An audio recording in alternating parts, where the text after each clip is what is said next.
Okay, so welcome back and on to step 12 of the Boomerang build.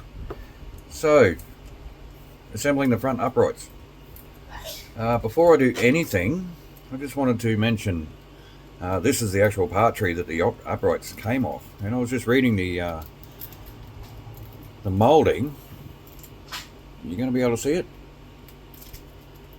The part number is 58062, which is actually from 58062 is the Hot Shot 2.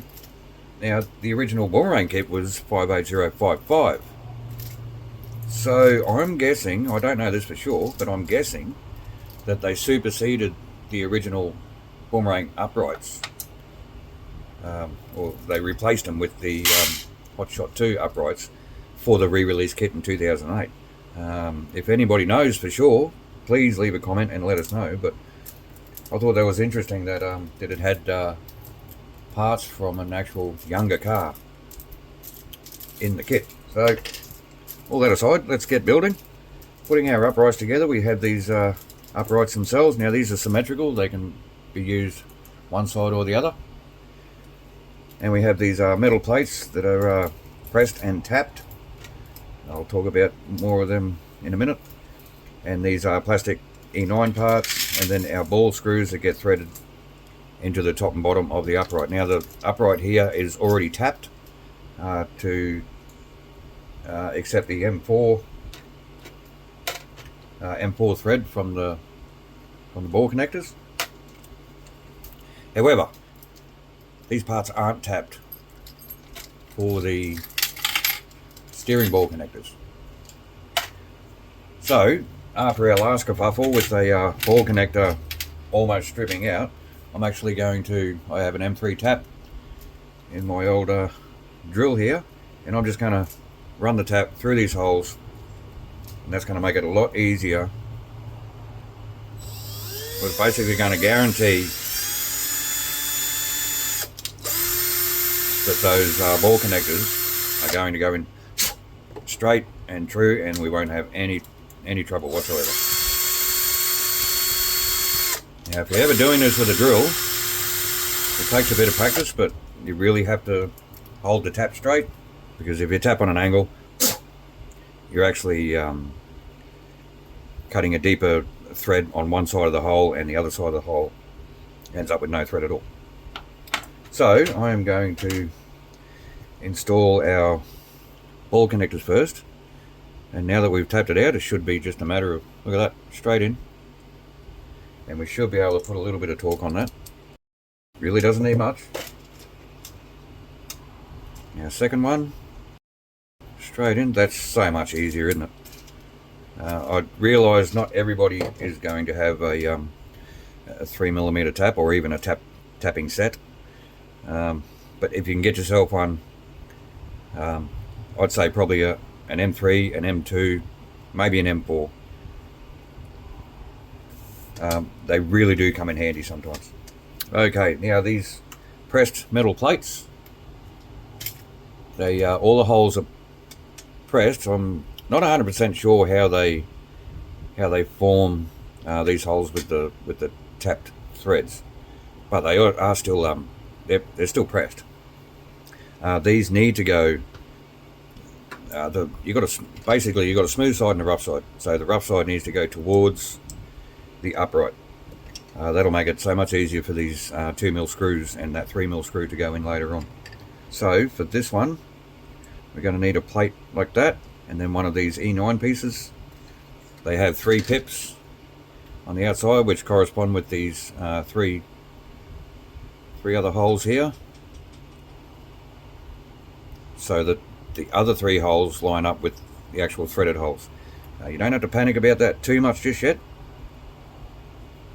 In the next step, you're going to have to line all that up. So here we have our M4 ball screw, or they're calling it an 8mm. The 8mm is just the width of that actual ball. It's actually a 4mm thread. So that is just going to, since they're already these plastic parts are already threaded, It's just going to screw in there nice and easily. And we have another metal part and another E9 piece. Again, don't have to panic too much about lining anything up just yet.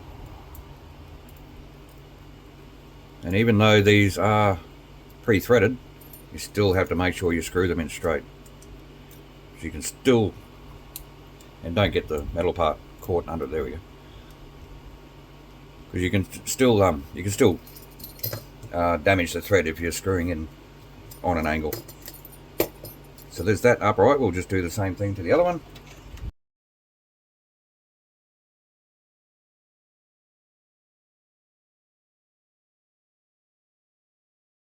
So that is our two front uprights, the sub-assembly anyway. So step 13, we can install our ball bearings into the uprights. I don't think it matters too much what order you do any of this in. Well, we have another machine thread into plastic here, so let me just have a quick look at that and assess the situation and see if we can run our M3 tap through the plastic just to make things a little bit easier for us. So that's these parts that we're talking about here, and you see there's no through hole for that ball connector to go in. The way these are molded, you're not going to be able to see in there. The way these are molded actually have three points that the thread can pick up on. But I'm going to very carefully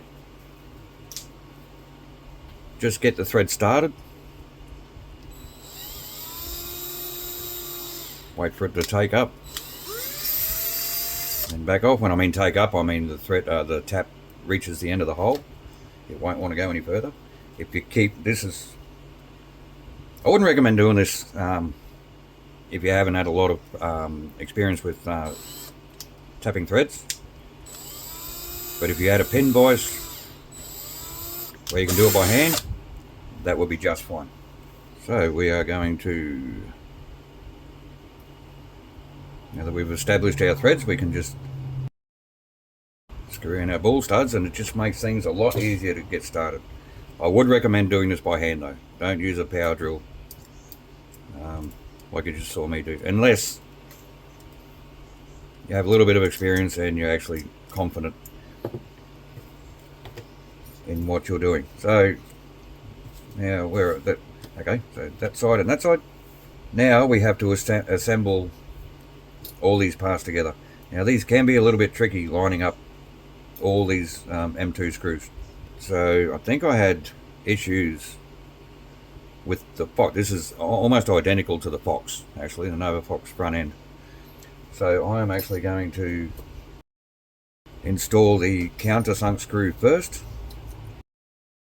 Again, you kind of need 4 hands to hold everything in place, and just, yep, see, I'm just dropping things everywhere. So if you can line up that screw with that pressed steel plate, get that screw started. Don't do it up tight, just leave it a little bit loose, and that'll give you a better chance to line up all the holes between the upper arm, the plastic piece, and the threaded holes, which I have not done. So let's just back that off a bit. I'm only going to show you doing one of these because it can take a little bit of time. What I've actually done is the pips are lining up with the threaded holes and not the locating holes. So I might have to just back that screw out altogether again and make sure that these holes are lined up properly. Okay, so they're the holes we need. And if I can hold this again and get this screw in without dropping everything. Okay, so now I can see through all these holes. So now we're ready to come in with our tiny little M2 screws, 2x8s maybe, or 2x6. 2x6 machine screws, and we come in with our smaller JIS driver, and just one by one run these screws through the holes. Don't tighten anything up yet. Make sure you get a good start on that thread first. Right, all my screws are in, so I can just go around and nip them up, and I can come in and nip up this countersunk screw. So that is our first ball connector for the upright assembled. I'm going to go ahead and do the other 3, and we'll bring you back when we're doing step 14. Okay, there was step 13 all complete. We came in and assembled all the control arms, put in our drive cups, which keep falling out, and now step 14, we put all that onto this. So first of all, I'm going to come in and grease up the holes in the chassis for the screw pins, just like that. Then I'm going to come back in with the moly grease, which is still leaking out of the tube, which is awesome, and come in and grease up all the drive cups. That, and now we're just going to start with the bottom control arm. That's obviously going to be the longer screw. Just going to thread that in like that, and we'll get our actual thread started. Now, before we put the top control arm on, we need our drive shaft. I made that mistake in the rear, didn't I? Now, everything just sort of flops around here like an untrained seal. So you just need to take your time, line everything up, hold your tongue right, and you'll get it. So that's the right hand side done. Rinse and repeat with the left hand side. And what do we got next? Chassis build up. Okay, so where's our chassis, mate? You want to get that together while I'm mucking around with these screw pins? Zach appears to be a mute today. He's not really talking too much, so you may talk to me. I'm not a priest. And there we have our basic front end assembled. Everything's nice and free, or moving freely anyway. I have made a mistake. Yes, I did. Can anybody see what I've done?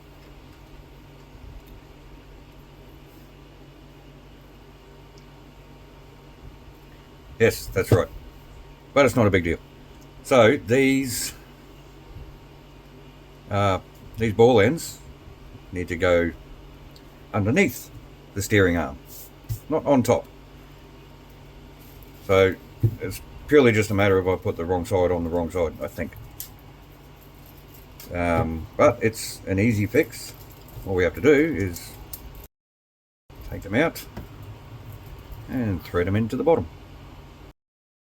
Just like that. Again, this is what you get for trying to talk to a camera and not concentrate on what you're doing. But if I didn't talk to the camera, it'd be a pretty boring video, wouldn't it? Even more boring than it is already. Okay, so that's that little problem fixed up. Very nice. Everything's moving freely, like I said. Now, that thing can go away. Thanks, mate. Now, our chassis, our main tub. So we have to install our steering rack. I'm calling it the rack. It's just a slider with 2 ball ends on it. And again, I'm going to come in with the 3mm tap. So this needs to sit this way because this little recess here accepts the pin that goes into the servo saver, or the servo arm. So where did I put my drill? Here it is. So I'm just going to simply come in, cut these threads. If you are going to do this, set your drill to the lowest speed it has, at least until you establish the thread, and then you can go full out if you want. Again, get some practice first. So we have our battery holder inner things out of the soft plastic. So I don't understand how this works. It's got these things on it. Are they supposed to be there? Ah, they come up from underneath. Right, there you go. Right, and they're just held in by 3x8 screws which aren't in the... Are they? Where do they go in there? Where do they go? Okay, right. So your 3x8s go into the right hand side. If I can get it in there. Let me try this. It's actually a YouTube secret, guys, if you're wondering. Try and make things look as awkward as possible. People like that. You get more views. So, it's these two. We also have a body mount, by the looks of it, which has a little locating dowel, which registers with that gap in there. And then we need our, what is that, 3x12. Might be easier to do it this way. Might be easier to do it with the other hand. Might be easier to use tweezers. That's a bit of a corner to try and get into. Alright, we'll drop that screw in there. Grab our screwdriver. We'll just start this off, because this does have a hex on the top which you can grab either with your hex driver or with the box wrench. And use the box wrench because it's shorter and it's a lot easier to manipulate. And you know, you're probably not seeing what I'm trying to do, but I'm just pulling it down while keeping that locating dowel lined up with the gap in the actual chassis molding. Now don't try and tighten it by turning the actual body mount. You need to tighten it with the screw. Once you actually do that, it will be very obvious why. And another body mount. Just getting that started. I can line up that locator, hold the box wrench. This might be a case where a little bit of grease in the hole might be pretty handy, because that's actually a little bit tight to get in. The other one was alright. Just keep checking and make sure you got that locator where it needs to be. So those, again, you're not going to be able to see it, but those body pin holes actually sit on a bit of an angle like this. So, interesting, again. Now the other side, battery holder thing. Is there another 2 3x8s, which you haven't given me, mate? What haven't I given you? I need 7 3x8s. You only gave me 2. Again, a little bit fiddly to get in there with dumpy fingers. Oh, come on. So I'm going to use my tweezers. Don't seem to be helping very much at all. Right, so I'm going to try. See, these screwdrivers aren't, they're slightly magnetic. They don't have very good attraction to metal, but should be just enough to hold the screw long enough for you to get it where you need it to go. So that's that one. We'll line up our hole. Really good at doing things out of camera so you can't see anything, eh? Sorry about that. So that's all these parts done. Now this steering setup, it's not telling us to grease anything. That's strange. So that'll effectively just sit in there and slide back and forth. So I have tapped that out, so now I'm going to install the ball screws, ball ends, ball connector, that's what they call it. You guys know what they are. You're a smart bunch. Alright, install them, and because we tapped the holes out, it's very easy to install. And then this cover plate, which obviously can only go one way. Now in this case I am going to put a tiny bit of grease in the holes where the screws go, just to help us out a little bit. This is an interesting steering setup. I've never seen this before. I really can't wait to see the big wig setup. So I'm just going to start off these screws, and then I'm going to come along and tighten everything up. Start with this one. Third one, they're all tight, and our steering rack is still nice and free inside there, so that's cool. So that's going to do it for this video. The next bit, we get to, I don't even have it here, it's somewhere. Build up our servo saver. No, we're not doing electronics yet. Yeah, front steering, and then on to oil dampers. So, again, thanks for watching, thanks for your support. Have a great day. We'll see you next video.